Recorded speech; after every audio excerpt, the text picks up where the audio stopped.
ప్రియ దేవుని సంఘం కాబట్టి ఆయనే నా ఆశ్రయదుర్గము, ఆయనే నా రక్షణకర్త, ఎత్తైన కోట ఆయనే.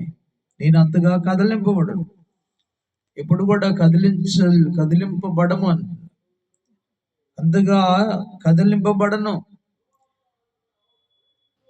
ఎంతమంది నా మీదకి లేచినా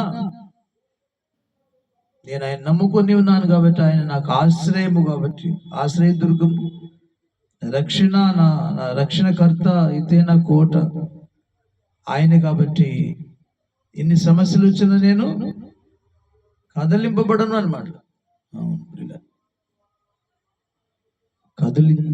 కదిలించబడు, ఎవరు కూడా కదిలించలేరు. ఈ నా మాటలు విని వాటి చొప్పున ప్రతి వాడు బండ మీద కట్టుబడిన ఇల్లులాగా ఉంటాడు అనమాట. కష్టం వచ్చినా, కరువు వచ్చినా, సమస్యలు వచ్చిన పిల్లలు ఆయనను ఆశ్రయంగా కలిగి ఉన్నావు కాబట్టి ఏ విషయంలోనే నువ్వు కదిలింపబడవు అనమాట. అటు ఇటు కదిలిపోవు. కాబట్టి స్థిరంగా ఆయనను మనం నమ్ముకోవాలి. నా ప్రాణమా ఆయన నమ్ముకుని మౌనంగా ఉండమని ఆయన గానం చేస్తున్నాడు. అలజడి పడవద్దు, అలజడి పడవద్దని మాట్లాడుతున్నాడు. అవును పిల్లలు, మనం గమనిస్తే పిల్లలు, ఒకరిని ఔన్నత్యం నుండి ఆయన పడద్రోయటికి వారు ఆలోచించుదురు, అబద్ధములాడుట వారికి సంతోషం, వారితో నోటితో శుభవచన పలుకుచు అంతరంగంలో దూషించుదురు. అవును, ఎలా ఉన్నారంటే ఇంకా ఒకరిని ఔన్నత్యము నుండి పడగొట్టడానికి వారు ఆలోచన చేస్తున్నారు, పడద్రోయటికి ఆలోచన చేస్తారు. అబద్ధములాడుట వారికి సంతోషం, నోటితో శుభవచనాలు పలుకుతూ అంతరంగంలో దూషిస్తూ ఉంటారు. ఎలా ఉన్నారంటే ప్రజలు ఇలా ఉన్నారు. ప్రజలు ఎలా ఉన్నారు? ఒకరిని గొప్పతనం, ఔన్నత్యం నుండి, ఉన్నత స్థితి నుండి దేవుడు వానికి ఉన్నత స్థానం ఇస్తే వాడిని పడదొరయడానికి ఆలోచన చేస్తారంట, అబద్ధములు ఆడుతూ ఉంటారంట, నోటితో శుభవచనాలు పలుకుతూ అంతరంగంలో దూషిస్తూ ఉంటారంట. పిల్లలు అలా ఉండకూడదని దేవుడు కోరుకుంటున్నాడు. కాబట్టి అవును, ఉన్నతమైన స్థానం. యోసేపు బాల్య దినముల నుంచి దేవుని భయభక్తులు కలిగినటువంటి 15-16 సంవత్సరాలని ప్రభువు యొక్క ఉన్నతమైన స్థానాన్ని ఎరిగినటువంటి వాడు. తన అన్నలకు దాని విషయాన్ని దేవుడు ఈ రాత్రి కాలంలో నాకు ఒక కళ చూపించాడు, మీ అందరికంటే ఉన్నతమైన స్థానం ఇస్తాడంట అని తన అన్నలకు ఆ విషయాన్ని తెలియజేశాడు. చిన్నవాడు కాబట్టి ఉన్నతమైన స్థానం దేవుడు ఇస్తాడని కళలో చెప్పినంత మాత్రం చేతనే వారు అన్నదమ్ములందరూ కూడా యోసేపు మీద కోపగించి యోసేపుని చంపాలని ప్రయత్నం చేశారు. ఉన్నతమైన స్థానం దేవుడు ఇస్తాడని చెప్పినప్పుడే వారికి కోపం కలిగింది. కాబట్టి మాట ఇచ్చిన దేవుడు మాట తప్పలేదు. శ్రమలు వచ్చినా ప్రియమైన వాళ్ళరా, చంపాలని గోతులు పడవేసినా దాని ప్రణాళికను మార్చేశాడు. గోతు నుంచి తీశారు, ఇష్మాయిలులకు అమ్మేశారు, ఇష్మాయిలు తీసుకుపోయి పొతీఫరుకు అమ్మేశారు. కాబట్టి దేవుని మాట నెరవేరుతూ ఉండడానికి కదా, ఆయన మాట తప్పని వాడని, మాట ఇచ్చినవాడు మాట తప్పని వాడని, మాట నెరవేరుస్తాడు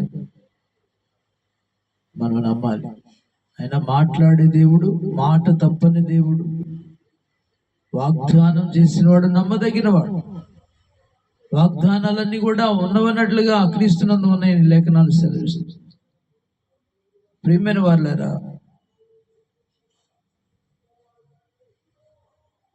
ఉన్నతమైన స్థానం ఇస్తానని చెప్పినప్పుడు ఇంకా ఇవ్వకమునిపే ఆ ఉన్నతమైన స్థానం చేరకుండానే ముందుగానే పతనం చేయాలని చూశారు. కానీ దేవుని ప్రాసెస్, దేవుని ప్రణాళిక ముందుకు సాగుతూనే ఉంది. దేవుని దయనందు వర్ధిల్లుతున్నాడు యోసేపు. మరలా పొతీఫర్ ఇంట్లో నమ్మకస్తుడిగా ఉన్నాడు. యజమానునికి నమ్మకంగా పనిచేస్తూ ఉన్నాడు. ఆ యజమానుని కుటుంబం ఆశీర్వదించబడుతూ ఉంది. యోసేపు ఆ ఇంటికి వచ్చిన దగ్గర నుంచి కూడా నేను వర్ధిల్లుతున్నాను, నేను ఆశీర్వదించబడ్డానని గ్రహించినటువంటి పోతీఫరు ఇంటి విషయంలో, భార్య విషయంలో తప్ప అతను అన్ని బాధ్యతలన్నీ కూడా యోసేపునకు అప్పచెప్పాడు. నమ్మకంగా పనిచేస్తా ఉన్నాడు యోసేపు. అంటే ఉన్నతమైన స్థానంలోకి నడిపిస్తా ఉన్నాడు దేవుడు. ఈలోపు మరలా ఆ ఇంటి యజమానులు అతన్ని మళ్ళా ఉన్నతమైన స్థానం నుంచి పడగొట్టాలని ప్రయత్నం చేసి ఇంటిలో యజమానుడుగా ఉన్నాడు. ఒక యజమానుని ఆ ఇంటి విషయంలో తప్ప అన్నిటి విషయంలో ఉన్నతమైన స్థానంలోనే ఉన్నాడు యోసేపు. అక్కడ కూడా మళ్ళీ సాతాను ప్లాన్ వేసి యోసేపు పోతీఫరు భార్యలో సాతాను ప్రవేశించి పొందినటువంటి ఆ ఉన్నతమైన స్థానం నుంచి నెట్టివేయాలని, క్రింద పడద్రోయాలని ప్రయత్నం చేసింది. అయితే దేవుడు పడకుండా కాపాడు. ఎందుకంటే యోసేపునకు ఆశ్రయమైన వాడు ఆయన కాబట్టి, కోటగా కొండగా ఆశ్రయముగా ఉన్నాడు కాబట్టి, నేను నమ్ముకున్న నా దేవుడు నాకు ఆశ్రయ దుర్గము అని దావీదు కీర్తనాడు గానం చేసినట్లు యోసేపు కూడా కోటగా ఆశ్రయముగా ఉన్నాడు, కొండగా ఉన్నాడు, కోటగా ఉన్నాడు. కాబట్టి మాట ఇచ్చినవాడు దేవుడు కాబట్టి పిల్లలు త్రోసివేయాలని చూసినా పడిపోకుండా కాపాడాడు. పిల్లరా పడిపోకుండా కాపాడు. అయిన శ్రమ వచ్చింది, అబద్ధములాడింది పోతీఫర్ భార్య. అబద్ధానికి ప్రతిఫలం చెరసాల, 2.5 సంవత్సరాలు చెరసాల జీవితాన్ని అనుభవించడి నేరం చేయకుండా. అలానే మన ప్రభు అయిన యేసుక్రీస్తు వారు కూడా ఏ నేరం చేయకుండానే నేరాలు మోపబడ్డాయి. ఏ దోషము లేకుండా దోషిగా చేపట్టాడు. మన కొరకు, మన అతిక్రమాల కొరకు, మన విమోచన కొరకు, విమోచన క్రయధనముగా తన ప్రాణాన్ని అర్పించాడు. అనేక నేరాలు మోపబడ్డాయి. అబద్ధాలు ఆడారు ప్రజలు. ఇడు దేవాలయాన్ని పడగొట్టి 3 దినాలు లేపుతానన్నాడు. అనేక రకాల నేరాలు మోపారు ఆయన మీద. ప్రియమైన వాళ్ళారా, అబద్ధాలు ఆడారు. నిర్దోషిని చంపాలని చూశారు, కానీ తన ప్రాణం ఆయనే అర్పించాడు. ఎవరు చంపలేదు, కానీ తన ప్రాణం తానే అర్పించినట్లుగా పెట్టినట్లుగా లేఖనాలు పెట్టడానికి, తిరిగి తీసుకోవడానికి నాకు అధికారము కలదని సెలవిచ్చినటువంటి ప్రభు యేసుక్రీస్తు వారు. కాబట్టి ఆయన నమ్ముకుంటే మన ప్రాణం నెమ్మదిగా ఉంటుంది, మన రక్షణ కలుగుతుందని మాట్లాడుతున్నా. ప్రాణమా ఆయన నమ్ముకొని మౌనముగా ఉండు, అందువలన నాకు రక్షణ కలుగుతున్నదని మాట్లాడు. మనకు రక్షణ దొరకాలంటే ఆయన నమ్ముకోవాలి. ఆయన నమ్ముకొని మౌనంగా ఉండాలి, అలజడి పడకూడదు. తప్పకుండా మనకు రక్షణ, సమస్యల నుంచి రక్షణ, నిన్ను పడగొట్టే వారి నుంచి,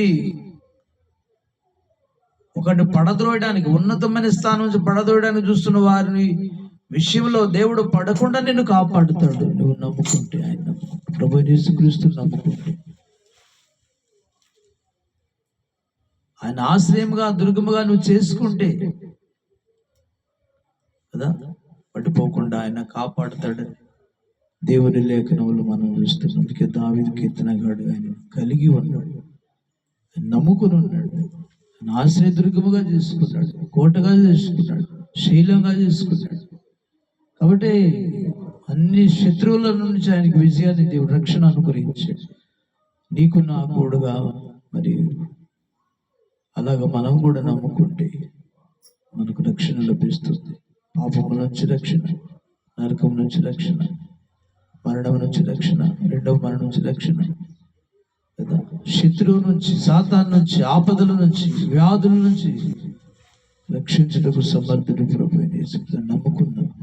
ఆయన యందు నమ్మిక ఉంచుదాం, మౌనంగా ఉందాం, నమ్ముకొని భయపడకుండా ఉందాం, ధైర్యంగా ఉందాం. తప్పకుండా ఆయన మనల్ని ఆదరిస్తాడు, బలపరుస్తాడు. దేవుని వాక్య భాగంలో మనం చూస్తున్న దావీదు గారిలా మనం కూడా నమ్ముకొని ఆయన ఇచ్చే రక్షణను పొందుకుందాం ప్రియమైన వాళ్ళారా.